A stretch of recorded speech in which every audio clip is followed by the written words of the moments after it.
haha ningiye wabyaye nabandi sinzi nafite umwana w'umuhanga umeze nk'uwanjye. Byashoboka ko ari umuhanga nawe yabyitse no two mu rugo. Uririrwa ubaza uzi ni gara ruguru igihembwe cya mbere nabago wa mbere mu wa mbere nkabo wa mbere mu wa kabiri mbu wa mbere ndinda ndangiza amashuri uburi umwana wanjye yarankurikije ugize ngo niyo mpamvu umuntu afite ubwenge afite aho yabukomoye kabisa rwose.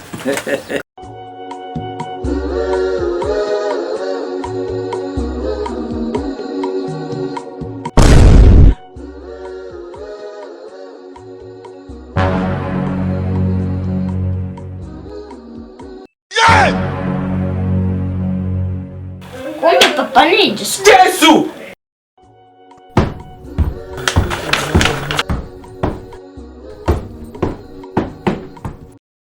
Papa. Ni biki mwana wanjye? Sheri bimeze bitese.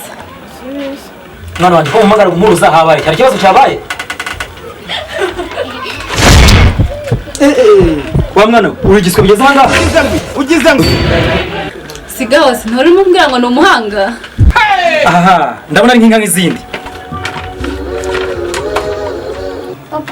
Nicyo mwana we. Urashaka iki n'ubuswa bwawe wanga? Urashaka wiki? Ibi ni byose mwuka byara ngo simba n'amazina ari ayawe. What? Ngwiki? Umuze ngwiki? Muri direct yanjye. Nawe nawe urebere. Jesus is Lord. It was at this moment that he knew. Uyu mwana direct yanjye ayikuye bara. Uyu mwana sonza niye direct angaha koko. Apu genda waribyaye ko. Papa ariko ari inka. Ahubwo uri inka eshanu. Ugize ngo Hagarara sha.